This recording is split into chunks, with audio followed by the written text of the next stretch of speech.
Hello student, physics की online classes में आपका स्वागत है। देखिए, हमने लास्ट वीडियो में चैप्टर 4 का नाम है विद्युत धारता। उसमें हमने एक बहुत इंपॉर्टेंट टॉपिक किया था समांतर प्लेट संधारित्र। और समांतर प्लेट संधारित्र क्या होता है हमने आपको समझाया। उस सबसे पहले हमने आपको संधारित्र के बारे में भी बताया था कि संधारित्र क्या होता है, संधारित्र का सिद्धांत क्या होता है। ये आप सभी अच्छी तरीके से जानते हैं और आप वीडियो भी देख के उनको दोबारा से समझ सकते हैं। ठीक है, आज हमारा जो मोटिव है कुछ तो हम एग्जाम्पल्स कराएंगे आरबीएससी बोर्ड की बुक के, जो समांतर प्लेट संधारित्र के ऊपर है। तो हमने समांतर प्लेट संधारित्र के लिए एक धारता के लिए सूत्र निकाला था, C बराबर A epsilon naught upon D. C धारता थी और उन दोनों प्लेटों के बीच में मैं थोड़ा सा डायग्राम से भी समझा देता हूँ कि जैसे ये अपनी दोनों प्लेट थी और इसके लिए हमने कंडीशन रखी थी कि दोनों प्लेटों का जो आकार है या क्षेत्रफल है वो दोनों का समान होना चाहिए और दोनों प्लेटों पर आवेश का परिमाण समान होना चाहिए, लेकिन प्रकृति विपरीत होनी चाहिए, यानी कि एक पर प्लस क्यू है तो दूसरे पर माइनस क्यू होना चाहिए। अब इन दोनों के बीच की हमने डिस्टेंस ली थी डी और एक जो प्लेट ली थी, इस प्लेट का एरिया जो था क्षेत्रफल ए और दूसरी का भी क्षेत्रफल ए था। और उसके लिए हमने, और इन दोनों के जो बीच में था वो निर्वात था, निर्वात भी मान सकते हैं हम और वायु भी मान सकते हैं। और इनके लिए हमने विद्युत धारता का सूत्र निकाला था, C बराबर A epsilon naught upon D, अगर ये निर्वात है या वायु है इसके बीच के लिए। और हमने आपको ये भी बताया था कि इन दोनों प्लेटों के बीच में विद्युत क्षेत्र होता है क्योंकि ये आपकी सिंगल परत बनती है, अकेली चालक परत बनती है और अकेली चालक परत के कारण, एक अकेली परत के कारण जो विद्युत क्षेत्र होता है वो होता है सिग्मा अपॉन 2 एप्सिलॉन नॉट, और दूसरे के कारण भी होगा, ये भी अकेली परत है। दोनों पर देखिए आवेश का परिमाण समान है, क्षेत्रफल का समान है, तो इस पर आपका आवेश घनत्व सिग्मा है ना, वो भी समान होगा। तो इन दोनों के कारण जो बीच में विद्युत क्षेत्र है, इस प्लस के कारण सिग्मा अपॉन 2 एप्सिलॉन नॉट और माइनस वाली के कारण भी सिग्मा अपॉन 2 एप्सिलॉन नॉट, क्योंकि दोनों के ऊपर आवेश का घनत्व समान है। अब इन दोनों के बीच में विद्युत क्षेत्र निकाला जाए तो दिशा देखी जाए दोनों की, तो प्लस से दूर और माइनस की ओर, दोनों के कारण इसी दिशा में होगी जिधर मैंने तीर का चिन्ह लगाया है ये अभी। ठीक है, तो टोटल विद्युत क्षेत्र निकलता है सिग्मा अपॉन एप्सिलॉन नॉट। ये आपने अच्छी तरीके से देख रखा है, ठीक है ना। अब हमने इसके लिए ये धारता का सूत्र निकाला था, तो इसमें हमने बताया था कि क्षेत्रफल के डायरेक्टली समानुपाती है और इसकी विद्युतशीलता के भी डायरेक्टली समानुपाती। अगर विद्युतशीलता, अगर कोई माध्यम रखा जाए उसकी विद्युतशीलता बढ़ेगी और बढ़ेगी तो धारता भी बढ़ेगी। ये हम आगे अभी नेक्स्ट टॉपिक में पढ़ने वाले हैं। डी इन दोनों प्लेटों के बीच की दूरी होती है। अगर दूरी को बढ़ाया जाए तो धारता आपकी घट जाएगी और दूरी को घटाया जाए तो धारता आपकी बढ़ जाएगी। ये आप अच्छी तरीके से जानते हैं क्योंकि व्युत्क्रमानुपाती है। तो इस सूत्र से आधारित हम कुछ न्यूमेरिकल भी कराएंगे। और इसमें मैंने आपको एक बहुत इंपॉर्टेंट चीज बताई थी, एक नंबर में क्वेश्चन बताया था कि उपांत प्रभाव किसे कहते हैं। ये उपांत प्रभाव भी आपको मैंने समझा दिया था अच्छी तरीके से, अगर याद हो तो। ठीक है ना बेटा। आज हम बात करते हैं एग्जाम्पल नंबर 5 की। देखिए एग्जाम्पल नंबर 5 क्या है, आपके सामने लिखा हुआ है कि एक 20 माइक्रोफेरेड, देखिए माइक्रोफेरेड किसका मात्रक होता है, धारता का। वैसे ऐसा ही मात्रक फेरेड होता है, और फेरेड को हम माइक्रोफेरेड में कैसे बदलते हैं, माइक्रोफेरेड को फेरेड में कैसे बदलते हैं, सभी बच्चे अब जानते हैं, मैंने भी बताया हुआ है। कि अब ये कह रहा है कि एक 20 माइक्रोफेरेड धारता के संधारित्र को 10 किलो वोल्ट, ये वोल्ट नहीं है किलो वोल्ट है, अब किलो वोल्ट को वोल्ट में भी बदलेंगे आसानी से, किलो वोल्ट विभवांतर से आवेशित किया जाता है ना, इतना विभव दिया जाता है। तो संधारित्र की प्लेट, प्रत्येक प्लेट पर आवेश का मान ज्ञात करना है। तो ये आप सभी जानते हैं बच्चे कि संधारित्र की प्रत्येक प्लेट पर आवेश का मान समान होता है, जितना एक प्लेट पर होगा दूसरा भी। जैसे ये आपकी समांतर प्लेट संधारित्र की बात कर लूँ, अगर इस पर प्लस क्यू है तो इस पर भी क्यू ही होगा, लेकिन वो माइनस का हो जाएगा। तो आवेश का परिमाण तो दोनों पर रहने वाला है समान, प्रकृति रहती है विपरीत। तो अब हम अपन क्या करते हैं, यहाँ पर हमें निकालना पड़ेगा इसका आवेश का मान कितना है। बहुत इजी है, एकदम सिंपल है। तो देखिए किस तरीके से करेंगे। अपन को जो सबसे पहले दिया है उसको लिखेंगे कि अपने को दी हुई है धारता, धारता C बराबर दे रखी है। धारता को हम C से निरूपित करते हैं 20 माइक्रोफेरेड। अब माइक्रोफेरेड को आप फेरेड में बदलेंगे क्योंकि ऐसा ही मात्रक उसका फेरेड होता है। तो ये हो जाएगा 20 इंटू 10 की घात -6, ये बदल चुका है आपका फेरेड में। ठीक है ना। इसके बाद में आपको विभव दिया हुआ है, विभवांतर यानी कि दोनों के बीच V बराबर 10 किलो वोल्ट दे रखा है। अब किलो वोल्ट को वोल्ट में बदलेंगे। आप जानते हैं जैसे 1 किलोग्राम में 1000 ग्राम होता है, तो वैसे ये आपके 1 किलो वोल्ट में 1000 वोल्ट होंगे। तो यहाँ पर 10 किलो वोल्ट में 1000 की गुणा और कर देंगे, तो 10 इंटू 1000, ये किस में बदल चुका? वोल्ट में बदल चुका। यानी कि ये कितना हो गया? 10,000 वोल्ट हो गया आपका। तो आपको विभव भी मिल गया। अब सूत्र सभी बच्चों को पता है, चूंकि धारिता का सूत्र क्या होता है बेटा हमारा? C बराबर Q बटा V, Q बटा V। अब मुझे आवेश Q का मान निकालना है यहाँ से, तो मैं क्या करूँगा? पक्षांतर करूँगा। Q बराबर क्या हो जाएगा? C इंटू V हो जाएगा। अब C की वैल्यू मुझे पता है कि 20 गुणा 10 की घात -6, और ये मुझे पता है कितना है? 10,000। तो ये अपन 10,000 लिख देंगे। और ये आंसर जो आने वाला है, अब सब मात्रक SI पद्धति में, तो ये कूलाम में आएगा। तो कूलाम में अपन इसको जब सॉल्व करेंगे तो ये आ जाएगा 10 की घात के रूप में। देखिए 10 की घात 4 ये बच रही है, और 10 की घात ये -6 है, और ये प्लस की 4 बनेगी। तो 20 गुणा 10 की घात -2 बचेंगी। और अपन इसको सॉल्व करते हैं तो यहाँ से एक जीरो कम हो जाएगी इससे, तो ये बचेगा आपका 0.2 कूलाम। बहुत ईजी था। अब ऐसे ही हम एग्जाम्पल नंबर किसको देखते हैं? एग्जाम्पल नंबर 6 को देखते हैं। देखिए एग्जाम्पल नंबर 6 क्या है कि एक समांतर प्लेट संधारित्र की प्लेटों का क्षेत्रफल दे रखा है A, तथा इनके मध्य की दूरी दे रखी है स्मॉल d। अब यदि ये कह रहा है कि हम यदि प्लेटों का क्षेत्रफल तो कर दें 2 गुना, तथा इनके मध्य की दूरी कर दी जाए आधी, तो संधारित्र की धारिता जो पहले थी उसकी तुलना में कितनी हो जाएगी, कितनी बदल जाएगी? हमारा मतलब ये है। बहुत सरल सी बात है ये। आप इसका जब सॉल्यूशन करोगे डायरेक्टली आपको सूत्र पता है कि देखिए इस समांतर प्लेट संधारित्र की प्लेटों का क्षेत्रफल A है, उनके बीच की दूरी D है। अब ये हमें कोई यहाँ पर ये चीज़ नहीं दे रखी कि हाँ यहाँ कोई माध्यम भी रखा है, तो माध्यम नहीं दे रखा तो निर्वात मान के चलेंगे, है ना। तो उन दोनों के लिए हमारी धारिता कितनी होती है? तो इसके लिए करेंगे जैसा कि हम जानते हैं, लिख दो या चौकी, है ना। संधारित्र की धारिता यदि उनके प्लेटों का क्षेत्रफल A दे रखा हो और उनके बीच की दूरी दे रखी हो D, तो अच्छी तरीके से जानो तो संधारित्र की धारिता क्या हो जाएगी बेटा? इसको अपन C1 से भी निरूपित कर सकते हैं। सूत्र आपको सभी को पता है, निर्वात मान के चलेंगे A epsilon naught upon D। ये हमने C1 मान के चली। अब प्रश्न में क्या कह रहा है? प्रश्नानुसार बड़ा ध्यान से देखेंगे, इसी तरीके से आपको बोर्ड में लिखना है। तो प्रश्नानुसार अपन क्या लिखेंगे कि प्रश्नानुसार क्षेत्रफल है ना, नया क्षेत्रफल है वो हमारा पहले वाले क्षेत्रफल यानी कि A का 2 गुना हो रहा है। ये कह रहा है आपका क्षेत्रफल 2 गुना हो रहा है, ये रहा, ये देखिए क्षेत्रफल 2 गुना हो रहा है। तो यहाँ से क्या नया क्षेत्रफल कितना मिला आपको? 2A। और दूरी कितनी हो गई है आपकी? पहले की आधी। दूरी बराबर पहले की दूरी की आधी, तो कितनी हो जाएगी? D/2। आगे बात समझ में? तो नई धारिता का सूत्र तो यही लगेगा। तो देखो किस तरीके से हो जाएगा। तब धारिता कितनी होगी? धारिता सूत्र अपन कौन सा लगाएंगे? C बराबर A epsilon naught upon D वाला ही। तो यहाँ धारिता हम C2 से निरूपित कर देते हैं उसको। क्षेत्रफल हमारा होता है A, और A की जगह अपने को क्या लिखना है? 2A लिखना है। तो हमने क्षेत्रफल लिख दिया 2A, ठीक है ना। सूत्र ये देखो ये वाला प्रयोग होने वाला है, और इसके लिए हमने माध्यम कोई चेंज नहीं किया तो विद्युतशीलता भी चेंज नहीं होगी। बटे दूरी ये D की जगह कितने आने वाली है? ये D/2 आने वाली है। तो यहाँ पर रख देंगे D/2। अब इसको हम सरल करते हैं, 2 पहुँच जाएगा ऊपर, तो ये कितना हो जाएगा? 2 पहले से है बेटा वहाँ पर, तो ये 2 × 2 कितना हो जाएगा? 4 हो गया, और साथ में हो गया A एप्सिलॉन नॉट अपॉन क्या बच रहा? D। और ये धारिता कितनी है? पहले हमने कितनी मान रखी है? C1। तो नई जो धारिता है C2 बराबर कितनी हो जाएगी? 4। ये किसके बराबर है? C1। तो ये हो गई C1। तो नई धारिता है हमारी C2, वो पहली वाली धारिता की 4 गुनी हो जाएगी। देखिए एग्जाम्पल नंबर जो 7 है वो बहुत अच्छा एग्जाम्पल है, उसको हम बड़ी अच्छी तरीके से समझेंगे। देखिए एग्जाम्पल नंबर 7 क्या है?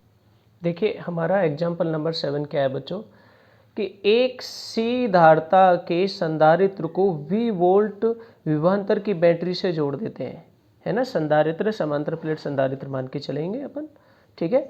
तो इसकी प्लेटों पर जो आवेश है ±360 माइक्रो कूलम है। प्लस क्यू और माइनस क्यू दोनों दिया साथ साथ, क्योंकि एक प्लेट पर पॉजिटिव होता है और दूसरी पर नेगेटिव, और दोनों पर आवेश का मान होता है समान। ये आप जानते हैं। अब हमसे क्या पूछा है कि विभवांतर, हाँ अभी एक चीज़ और दी हुई है इसमें आगे कि विभवांतर के मान में अब 120 वोल्ट से कमी कर रहा है, ये दूसरा स्टेप है।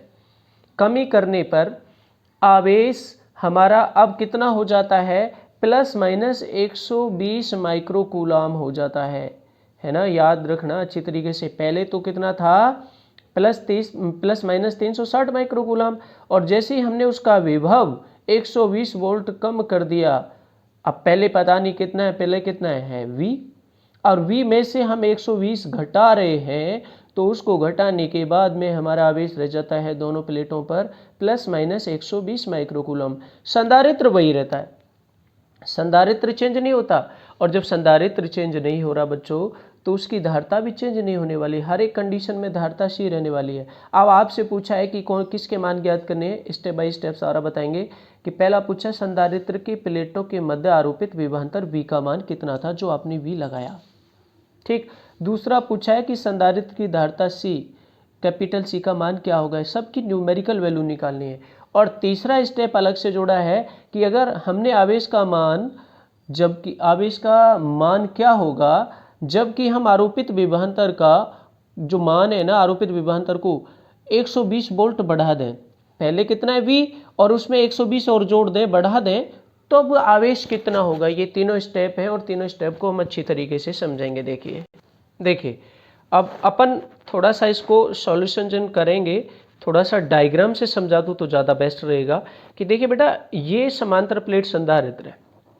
स्टार्टिंग की जो सिचुएशन है, क्या करा कि बैटरी से जोड़ा और एक को हमने पॉजिटिव से जोड़ा सिरे को और दूसरे को नेगेटिव से जोड़ा, और इसका जो विभव है अभी बैटरी का V माना दिया है और आपका V दिया हुआ है तो V लिखेंगे हम यहाँ पर, और ये वाली जो प्लेट है संधारित्र की, इसको हमने माइनस से जोड़ा, तो इस पर ये कह रहा है प्लस 360 माइक्रो कूलाम आवेश होता है और इस पर माइनस 360 माइक्रो कूलाम आवेश होता है, ठीक है ना।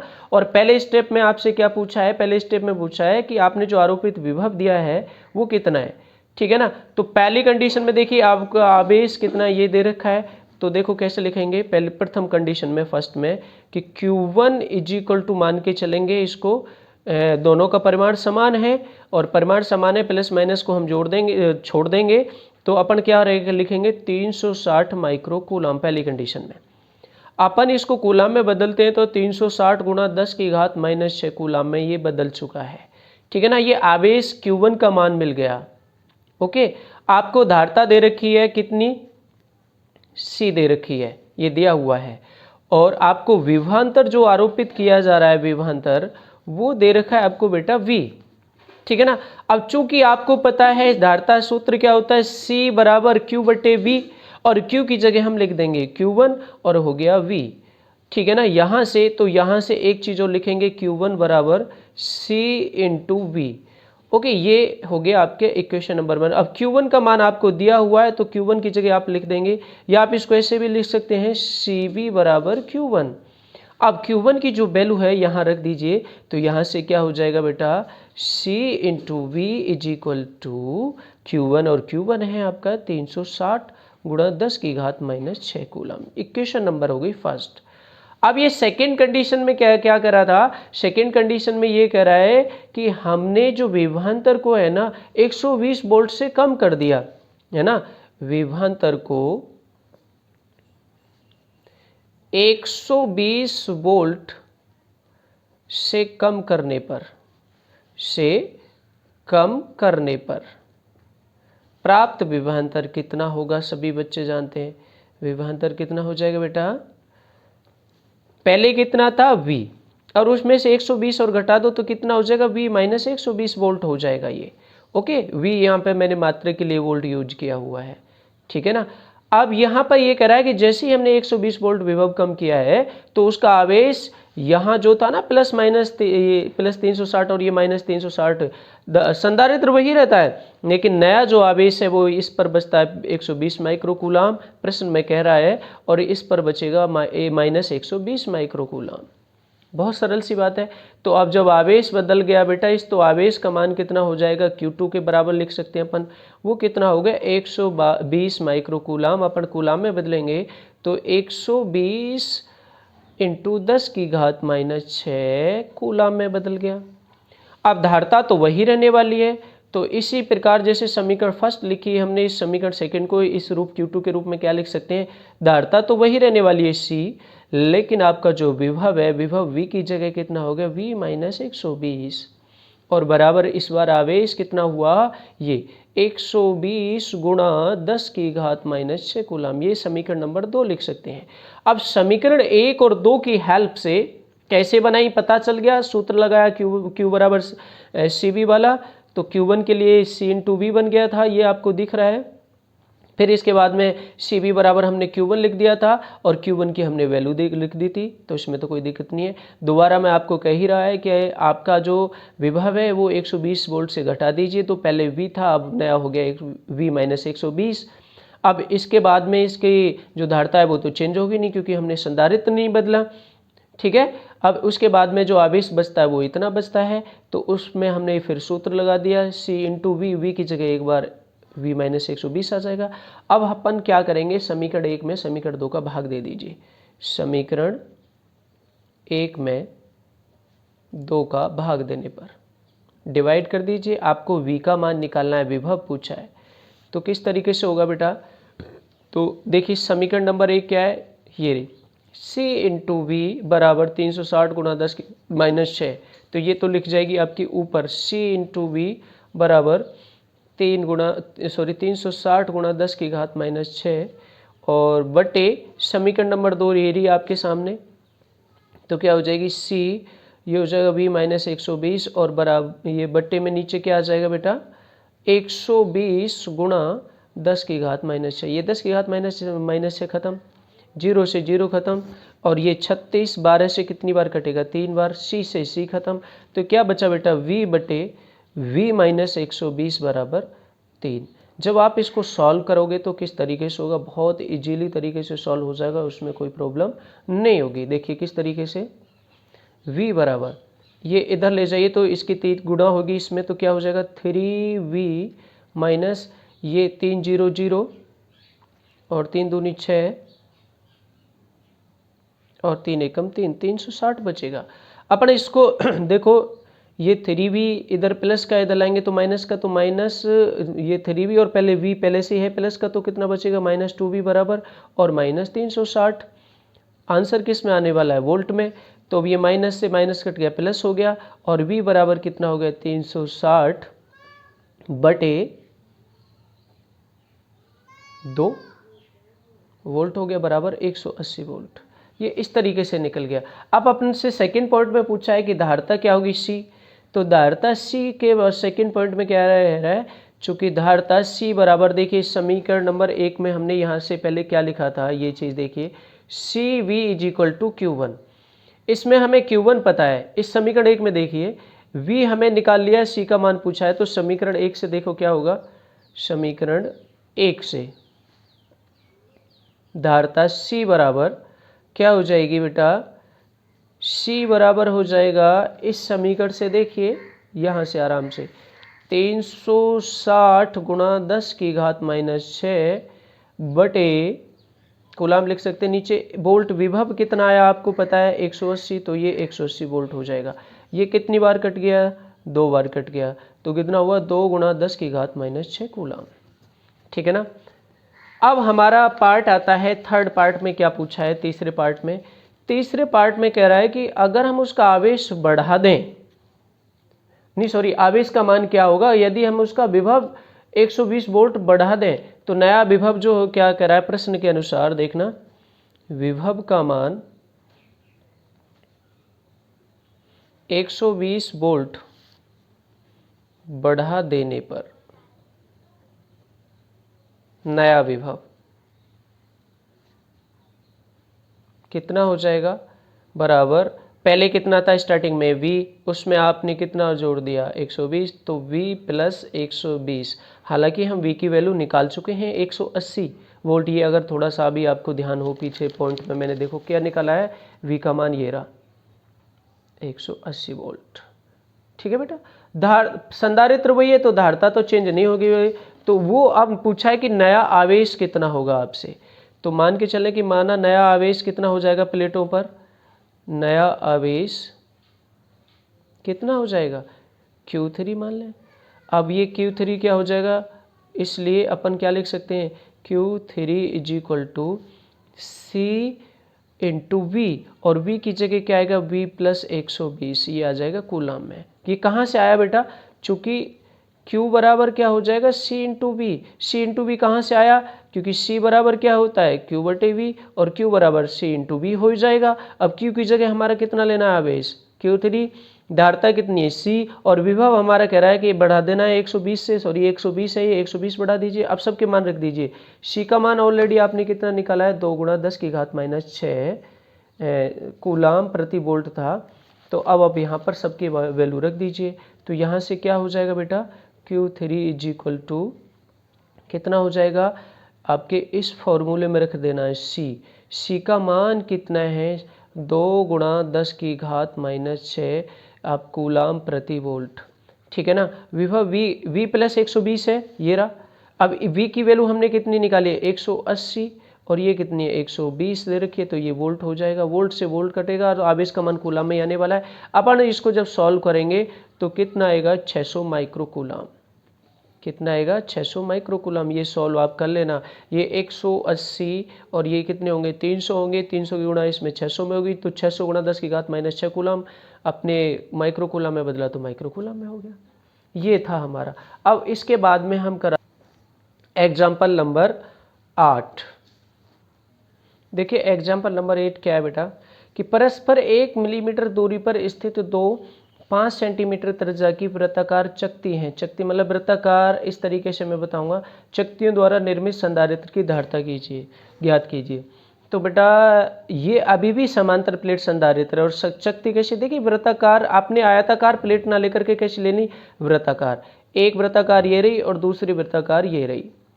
इसकी जो त्रिज्या दे रखी है आपको क्वेश्चन में दे रखी है, ये रही 5 सेंटीमीटर, और इसकी त्रिज्या, दोनों का आकार समान होता है तो इसकी त्रिज्या भी 5 सेंटीमीटर होने वाली है।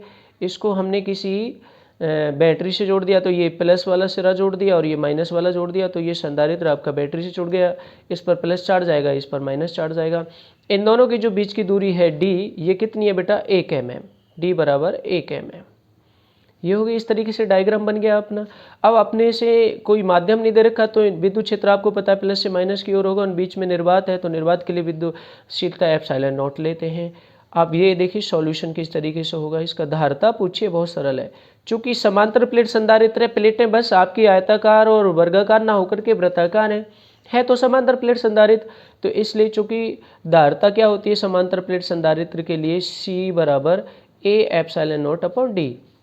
अब ए क्या है, ए क्षेत्रफल है, और क्षेत्रफल कैसा निकाला जाएगा, वृत्ताकार शीट है, और शीट के लिए अपने को क्या चाहिए, वृत्त का क्षेत्रफल क्या होता है, पाई आर स्क्वायर। और आपने को आर त्रिज्या दे रखी है 5 सेंटीमीटर। इसको आप मीटर में बदलोगे तो 5 गुणा 10 की घात माइनस 2 मीटर, ये हो गया।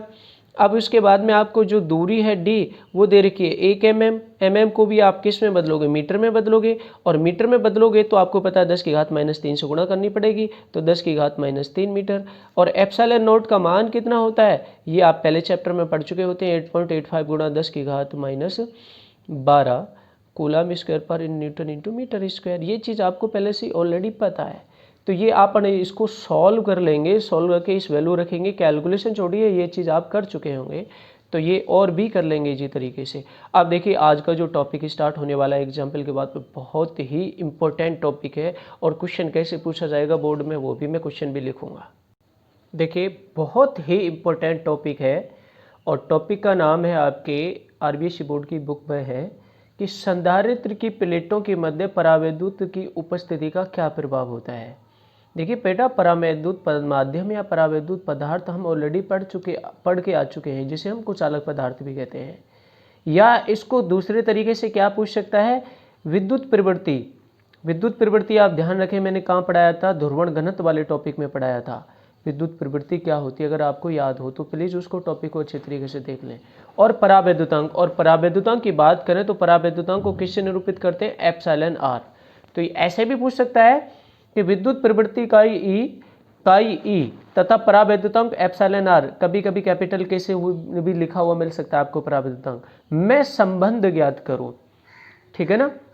ये फिर आपको और किस तरीके से देखो क्वेश्चन कैसे बनेगा बोर्ड में कि संधारित्र की प्लेटों के मध्य परावैद्युत माध्यम की उपस्थिति से क्या प्रभाव होता है समझाइए। इस तरीके से भी ये क्वेश्चन पूछ सकता है आपसे। तो ये मैंने आपको सारा तरीका किस तरीके से आना है वो सब कुछ लिख दिया है। तो ज़रा हम थोड़े से इसको इसका जो आंसर है या जो डेरिवेशन है किस तरीके से सॉल्व करेंगे, बहुत इजी है। और ये आपका जो कुछ इसमें से भाग पीछे पढ़ा चुके हैं। अब हम थोड़े से पीछे वाले टॉपिक की बात कर देते हैं कि परावैद्युत पदार्थ कितने प्रकार के होते हैं। ये भी मैंने आपको पढ़ा दिया। 2 प्रकार के होते हैं, ध्रुवीय और अध्रुवीय।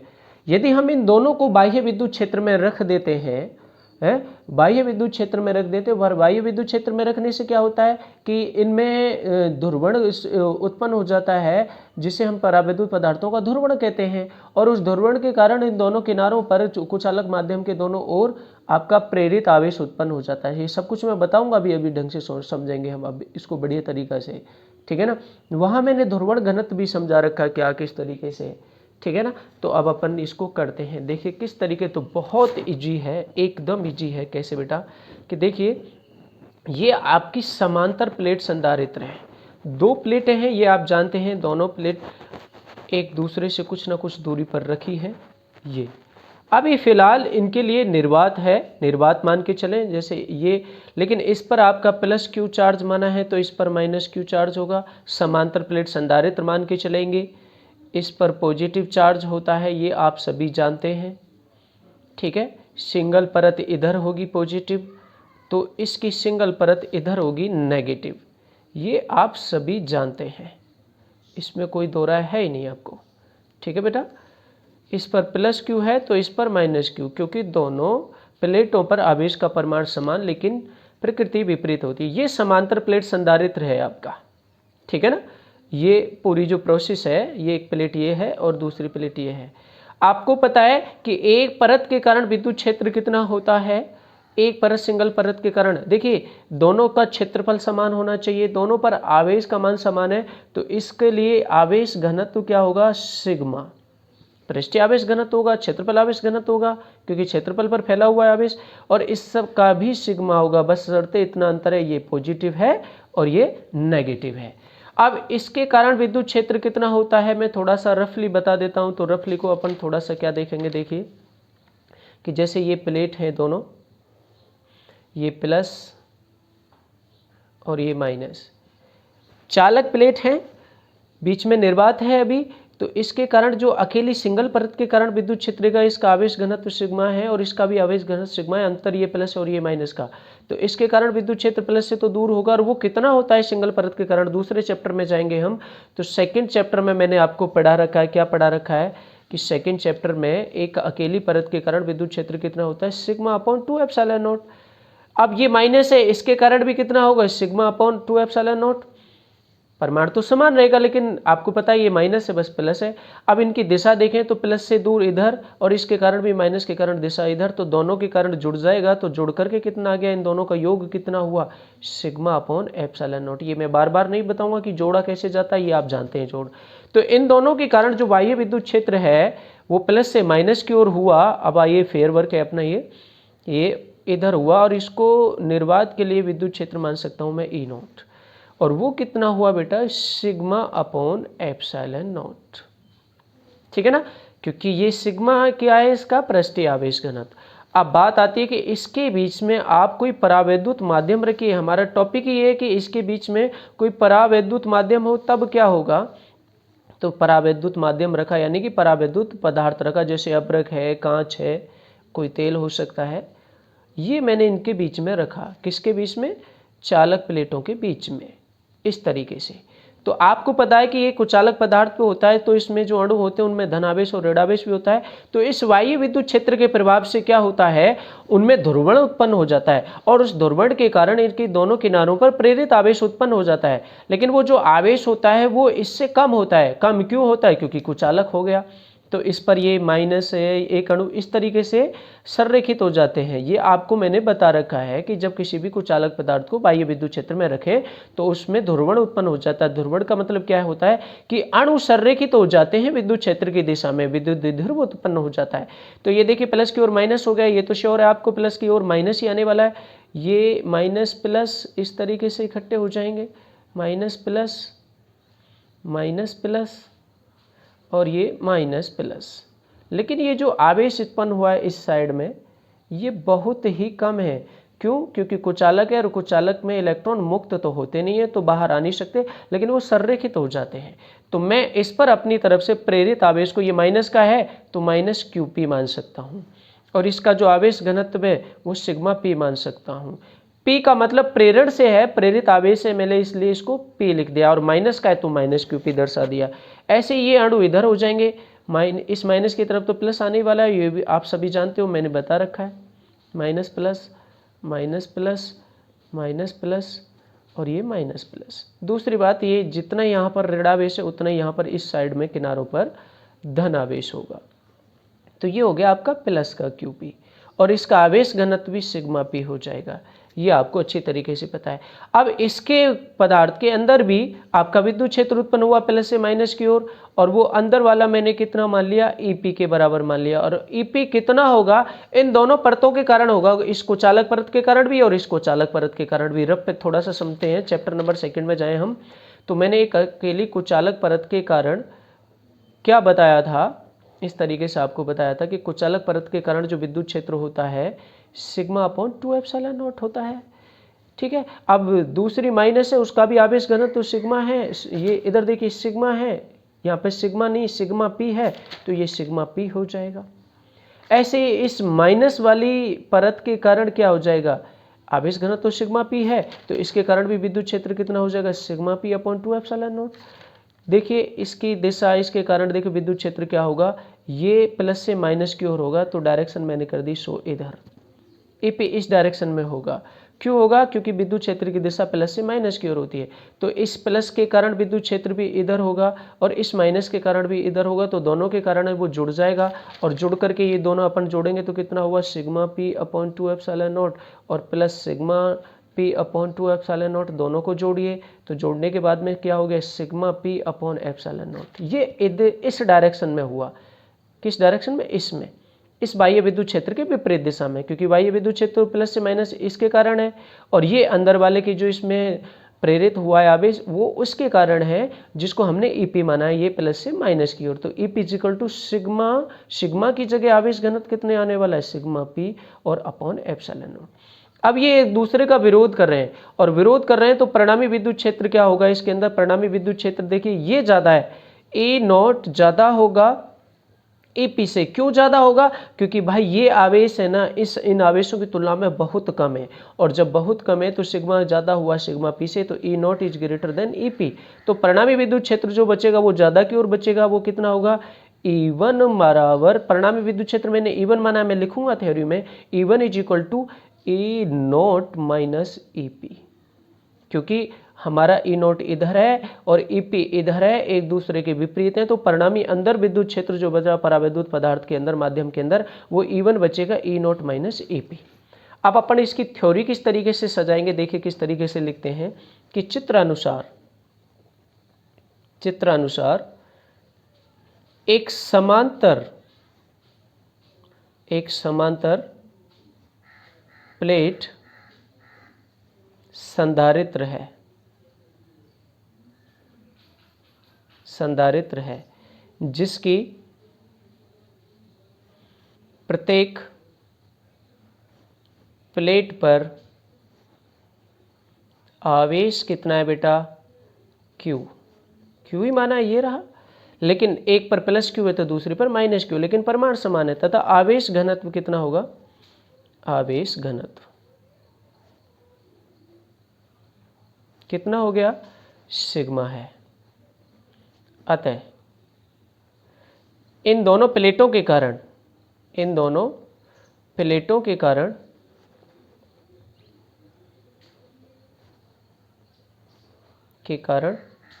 विद्युत क्षेत्र कितना होता है हमारा, विद्युत क्षेत्र हो गया E nought is equal to sigma upon epsilon nought होगा। ये चीज अपन ने लिख दी, यहां तक हम संतुष्ट हुए। अब हम क्या करते हैं, इन दोनों प्लेटों के बीच में परावैद्युत माध्यम रखते हैं। अब क्या करेंगे, अब इन दोनों प्लेटों के मध्य, इन प्लेटों के मध्य परावैद्युत माध्यम रखते हैं, माध्यम रखते हैं जिसकी विद्युतशीलता, जिसकी विद्युतशीलता कितनी है बेटा, एप्सिलॉन, तथा परावैद्युतांक कितना होगा, तथा परावैद्युतांक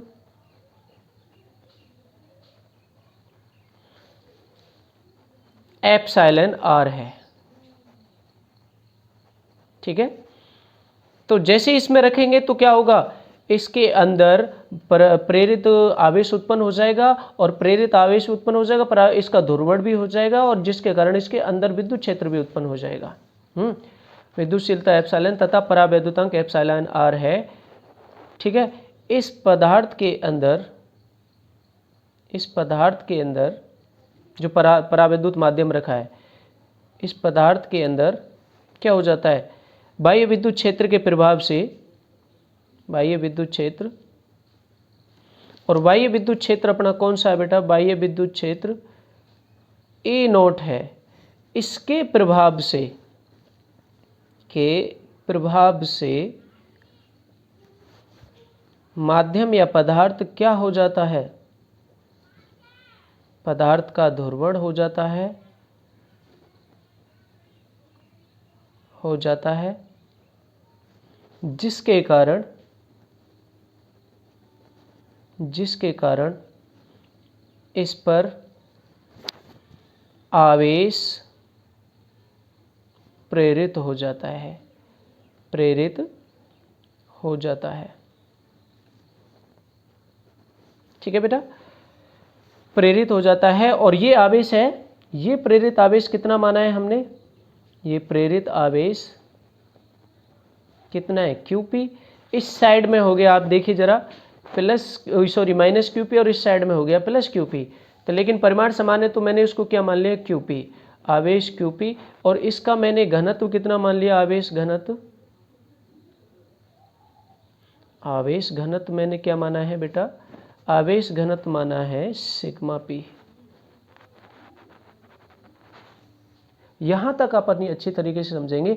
अतः इसके अंदर विद्युत क्षेत्र भी उत्पन्न हो जाएगा। अब क्या लिखेंगे अपन इसके लिए, देखो किस तरीके से, अतः पदार्थ या माध्यम जो हमने रखा है, या माध्यम के अंदर विद्युत क्षेत्र कितना बेटा, EP, और EP का मान कैसे निकाला, ये भी मैंने रफली आपको यहां समझाया था कि ये कुचालक परत हो, ये परावैद्युत मतलब कुचालक परत होगी, एक तरफ ये प्लस है, एक तरफ माइनस, ये इन दोनों के कारण कितना निकला था अंदर, sigma P upon epsilon not. ये मैंने आपको रफली भी समझा रखा है। तो EP इक्वल टू कितना हुआ बेटा, sigma P upon epsilon not. ठीक है, ठीक है ना बेटा। लेकिन इसकी जो विद्युत क्षेत्र जो उत्पन्न हो रहा है EP, वो वायु विद्युत क्षेत्र के विपरीत है। जरा अभी मैंने जैसे देख के यहाँ पे बताया था आपको, ये रहा E नोट आपका इधर है, और जो अंदर EP है आपका ये वाला, वो इस साइड में। तो इस परावैद्युत पदार्थ के अंदर परिणामी विद्युत क्षेत्र कितना होगा, देखिए परावैद्युत माध्यम के अंदर विद्युत क्षेत्र, और अंदर विद्युत क्षेत्र मतलब परिणामी विद्युत क्षेत्र निकालेंगे, सॉरी के अंदर परिणामी विद्युत क्षेत्र, सॉरी एक चीज और लिखना भूल गया मैं यहाँ पे, परिणामी विद्युत क्षेत्र कितना होगा, उस परिणामी विद्युत क्षेत्र को मैं E1 से दर्शा दूं, तो E0 बड़ा है, ये तो आपको पता चल गया, तो ई नॉट में से दिशा विपरीत है तो ई पी को घटा दीजिए, है ना। ये परावैद्युत माध्यम के अंदर है, ध्यान से सुन लेना, ठीक है ना। या E1 इज इक्वल टू कितना हो गया, ई नॉट की वैल्यू कितनी है सिग्मा अपॉन एप्सिलॉन नॉट, और EP की वैल्यू कितनी है, ये रही आपके पास में sigma P upon epsilon naught. इन दोनों का एलसीएम कितना आ गया, एप्सिलॉन नॉट एलसीएम आ गया क्योंकि दोनों के नीचे है, तो ये हो जाएगा सिग्मा माइनस सिग्मा P। ये अच्छी तरीके से ध्यान रखना। अब आप जानते हो किसी कुचालक पदार्थ के अंदर विद्युत क्षेत्र और निर्वात में विद्युत क्षेत्र में क्या तुलना होती है, ये भी मैं चीज़ आपको रफली बता देता हूँ। देखिए कि आपको पता है बेटा कि निर्वात के अंदर विद्युत क्षेत्र होता है ई नॉट बराबर 1/4 epsilon nought Q upon R square, R distance पर। ये चीज़ आपको अच्छी तरीके से पता है, चैप्टर नंबर 1 में विद्युत क्षेत्र की तीव्रता मैंने बताई थी एक अकेले बिंदु आवेश के कारण। और यही चीज़ हम किसी माध्यम के लिए निकालें, अगर चारों तरफ माध्यम उपस्थित हो बिंदु आवेश के, तो और उस माध्यम की विद्युतशीलता एप्सिलॉन हो तो 1/4 एप्सिलॉन हो जाएगा, और ये हो जाएगा Q अपॉन आर स्क्वायर। ना डिस्टेंस बदल ले ना आवेश बदल ले। अब मुझे इन दोनों में रिलेशन निकालना है, तो रिलेशन निकालने के लिए डिवाइड करूंगा, एक दूसरे से भाग दूंगा, तो क्या हो जाएगा, देखिए भाग देने पर 1/4 से 1/4 cancel, Q upon R square से Q upon R square cancel, तो ये बचा बेटा ई नॉट बटा ई एम बराबर 1/एप्सिलॉन नॉट और बटे 1/एप्सिलॉन। देखिए एक ये बटे में चल रहा है तो 1/एप्सिलॉन ही बचा और ऊपर बचा 1/एप्सिलॉन नॉट। अब ये मेरे ऊपर ले जाएंगे इसको, तो क्या हो जाएगा ई नॉट बटे E M is equal to क्या हो जाएगा बेटा, ये हो जाएगा एप्सिलॉन ऊपर पहुंचेगा और ये एप्सिलॉन नॉट नीचे आ जाएगा, ये वाला, ये आप अच्छी तरीके से जानते हैं। और ये एप्सिलॉन बटे एप्सिलॉन नॉट किसके बराबर होता है, चैप्टर नंबर 1 में परावैद्युतांक एप्सिलॉन आर के। तो ये रिलेशन बड़ा इंपॉर्टेंट है, और ये रिलेशन अभी मेरे इसमें यूज होने वाला है, किसमें, इसमें यूज होने वाला है। देखिए ये भी तो हमारा माध्यम के अंदर विद्युत क्षेत्र है, तो अपन यहाँ से इसकी हेल्प से, किसकी हेल्प से, इसकी हेल्प से मैं लिखूंगा EM की जगह कितना हो गया मेरा E1 हो गया, ठीक है बेटा। तो E1 बराबर कितना हो गया एप्सिलॉन आर, ठीक है। अब यहां से मैं यहां और क्या लिख सकता हूं, E1 को इधर ले जाऊं तो ये चीज तो पता चल गई, ये इक्वेशन मैं पीछे वहां पे लिख सकता हूं।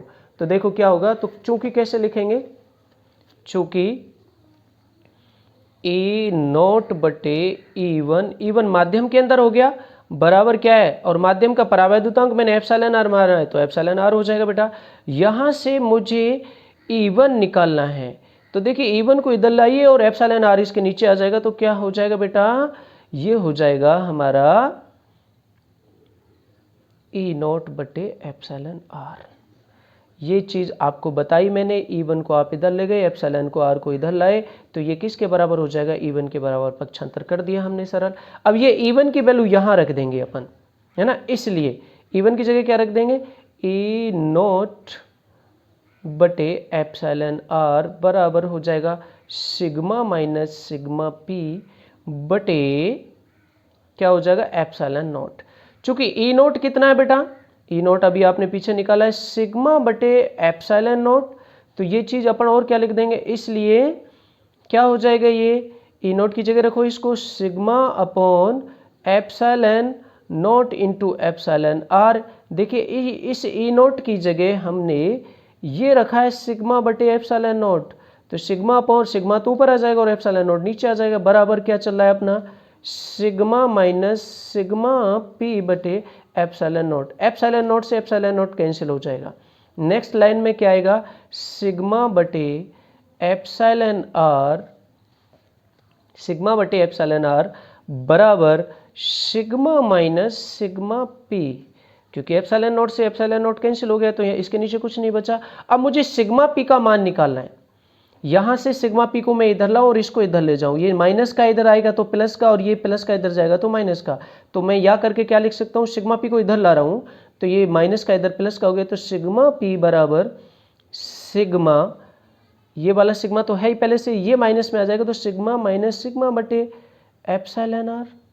अब इसमें से मैं सिग्मा कॉमन ले सकता हूं, तो यह sigma P is equal to क्या हो जाएगा बेटा, ये sigma P is equal to, sigma common ले लिया मैंने तो क्या बचा, एक बचा यहाँ पर माइनस 1/ε r बचा। ये समीकरण नंबर 1 अच्छी तरीके से मुझे याद रखनी है, ठीक है ना बेटा। अब मैंने एक चीज और बताई थी, ये समीकरण मुझे अच्छी तरीके से ध्यान रखनी है। अब एक चीज मैंने आपको बताई थी कि जब मैं कुचालक पदार्थ को ये जब मैंने टॉपिक स्टार्ट कराया था वहां पर, तो ये बताया था कि ध्रुवण घनत्व क्या होता है और ध्रुवण घनत्व के साथ में उसमें विद्युत प्रवृत्ति भी बताई थी, ये चीजें मैंने बताई थी, ठीक है ना। अब चीज ध्यान से सुनेंगे तो देखो क्या होगा। चूंकि विद्युत प्रवृत्ति क्या होती है, विद्युत प्रवृत्ति के लिए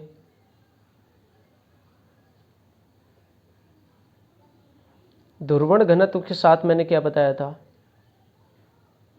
P बराबर काई ई इंटू ई, और ई की जगह यहां पर परिणामी विद्युत क्षेत्र क्या है माध्यम के अंदर, E1, तो ये आ जाएगा बेटा E1। ये चीज मैंने आपको पीछे बता रखी, कहां से, चूंकि P इज इक्वल टू काई ई इंटू ई, ये चीज बताई थी जब मैंने ध्रुवण घनत्व वाला टॉपिक करा रखा है, तो उसको ध्यान से देखना। अब ई की जगह यहां पर कितना आएगा, E1, क्योंकि वह उस माध्यम के अंदर विद्युत क्षेत्र कितना है, E1, तो E1 आ जाएगा। अब ये एक चीज और बताई थी मैंने, चूंकि P बराबर ध्रुवण घनत्व जो होता है आपका, ये P ध्रुवण घनत्व ही था या ध्रुवण सदिश, या इसको ध्रुवण सदिश भी बोल सकते हैं, अपन लिख सकते हैं ध्रुवण सदिश क्या है बेटा, P बराबर सिग्मा P था। अगर आप उस वहां पर ढंग से देखें, ये चीजें मैंने बताई थी, तो इसलिए हम इसको क्या कर देंगे सिग्मा, इसलिए तो ये क्या हो जाएगा बेटा, P की जगह मुझे रखना है सिग्मा P काई ई, और E1 का मान कितना है, E1 का मान ऑलरेडी हम निकाल चुके हैं, कितना है बहुत अच्छी तरीके से जानते हैं। देखिए E1 मान कितना निकला है, E1 मान ये रहा सिग्मा बटे ये रहा, ये E1 की वैल्यू तो निकाली है मैंने यहाँ से। अगर आप इसको देखें, इसको आप सरल कर लीजिए, देखिए ये जो चीज़ मैंने बताई है E1 बराबर E0 बटे एप्सिलॉन आर, तो मैं जब यहाँ पर ये E0 की वैल्यू रखूंगा तो सिग्मा बटे epsilon nought into epsilon R, ये जो मैंने बता रखी है यहाँ पर E1 का ही मान तो रखा है, तो ये मैं यहाँ पर अब यहाँ पर E1 का मान भी रखूंगा, तो ये कितना हो जाएगा बेटा, सिग्मा बटे epsilon nought into epsilon R. ये चीज़ देखिए यहाँ से ये, अब ये आप इसको समीकरण नंबर 2 लिख ले। अब समीकरण 1 ये रही और समीकरण 2 ये रही आपकी, इन दोनों को देखिए, ये भी सिग्मा पी के बराबर है और ये भी सिग्मा पी के बराबर है, यानी कि लेफ्ट साइड बराबर है तो राइट साइड भी बराबर हो जाएंगी। मैं इनको लिखता हूं, देखो किस तरीके से, देखिए समीकरण 1 तथा 2 से मैं आप एक बार हेल्प के लिए दोबारा से लिख देता हूं कि पहली वाली समीकरण है हमारी सिग्मा पी बराबर सिग्मा 1 माइनस एक बटे एप्सिलॉन आर, और जो अभी दोबारा दूसरी निकाली है ये समीकरण नंबर 1 थी, और दूसरी है सिग्मा पी बराबर काई ई सिग्मा बटे epsilon nought into epsilon R, ये समीकरण नंबर 2। ये दोनों ही सिग्मा पी के बराबर हैं, तो मैं इनकी लेफ्ट साइड बराबर है तो राइट साइड बराबर कर दूंगा, तो क्या हो जाएगा बेटा, देखिए जरा ध्यान से कि सिग्मा, इसको देखो ये इसको बराबर रख दो कि काई ई इंटू सिग्मा बटे epsilon nought into epsilon R बराबर क्या हो जाएगा बेटा, इसको रखिए बराबर sigma 1 minus 1 upon epsilon R. देखिए सिग्मा से सिग्मा कैंसिल होगा, अब इसको इधर ले जाइए, देखिए काई ई बराबर ये नीचे बटे में इधर जाएंगी तो गुणा में हो जाएंगे, तो epsilon nought into epsilon R, और ब्रैकेट में क्या बचा 1 माइनस एप्सिलॉन आर। अब आप इस एप्सिलॉन नॉट को तो बाहर रहने दीजिए और एप्सिलॉन आर की इस ब्रैकेट के अंदर गुणा कर दीजिए, तो नेक्स्ट लाइन में क्या हो जाएगा, काई ई इज इक्वल टू क्या हो गया बेटा, ये एप्सिलॉन नॉट बाहर छोड़ा मैंने, एप्सिलॉन आर की अंदर गुणा करी तो epsilon R minus epsilon R बटे एप्सिलॉन आर हो जाएगा, और ये इससे कैंसिल हो जाएगा एक बार, तो कितना बचा, या chi E is equal to epsilon, यहाँ बचा एप्सिलॉन आर माइनस ये बचा 1। ये जो रिलेशन निकला ये हमारा संबंध है, ठीक है ना। ये बहुत ही इजी संबंध है, ये किस में बताता है, विद्युत प्रवृत्ति और परावैद्युतांक एप्सिलॉन आर में संबंध को दर्शाता है, ये प्रभाव है हमारा, तो इसको अच्छी तरीके से हम समझ लेंगे। देखिए दोबारा से मैं आपको समझा देता हूँ क्या चीज़ थी, कि हमारा टॉपिक क्या था कि संधारित्र की प्लेटों के बीच में परावैद्युत माध्यम की उपस्थिति हो तो उसका क्या प्रभाव होगा। यहीं से हम विद्युत प्रवृत्ति तथा परावैद्युतांक में संबंध देते हैं। क्वेश्चन क्या है, ये क्वेश्चन आप पढ़ ही लोगे, मैंने बता रखा है। तो मैंने सबसे पहले समांतर प्लेट संधारित्र बनाए, ये और ये, इस पर प्लस क्यू आवेश माना तो इस पर माइनस क्यू। ये आपको पता है कि प्लेटों पर आवेश का परिमाण समान लेकिन प्रकृति विपरीत। इन दोनों के प्लेटों के कारण बीच में विद्युत क्षेत्र हमारा ये आता है, ये आपको बता रखा है मैंने कैसे, रफ वर्क बताया, रबर को दोबारा देख सकते हैं। अब इन प्लेटों के बीच में मैंने कोई परावैद्युत माध्यम जिससे कुचालक पदार्थ करते हैं वो रख दिया, इसका होगा ध्रुवण, और इसका ध्रुवण होगा तो ध्रुवण घनत्व भी पता होगा और इस पर प्रेरित आवेश भी उत्पन्न होगा। अब ये प्रेरित आवेश जो होगा ये इस वाले का आवेश से कम होगा। अब इस प्रेरित आवेश के कारण इसमें अंदर विद्युत क्षेत्र भी होगा EP, और EP का जो मान निकलता है कैसे निकलता है ये मैंने बता रखा है, लेकिन इसकी दिशा E0 के बाह्य विद्युत क्षेत्र है ना E0, इसके विपरीत होगी। तो इसके परिणामी अंदर परिणामी विद्युत क्षेत्र क्या बचा, ये हमने निकाल रखा है परिणामी विद्युत क्षेत्र। देखिए जरा ध्यान से, E1 बराबर परिणामी विद्युत क्षेत्र को E1 से दर्शाया E0 माइनस EP, क्योंकि E0 इधर था और EP इधर था, तो इन दोनों को एक दूसरे से घटाया, इनकी दोनों की वैल्यू रखी हमने, वैल्यू रख करके हमने इसको सॉल्व किया, एप्सिलॉन नॉट इनका क्या आ गया, हमारा एलसीएम आ गया। अब ये आपको मैंने संबंध बताया किस तरीके से निकाला, तो वीडियो को दोबारा से देखेंगे समझेंगे तो बड़े आराम से समझ में आएगा। ये हमारा रिलेशन था कौन सा, ये वाला जो अभी निकाला है मैंने, ठीक है ना। ये मेरा रफली वर्क है, इसको आप नोट नहीं करेंगे। ओके।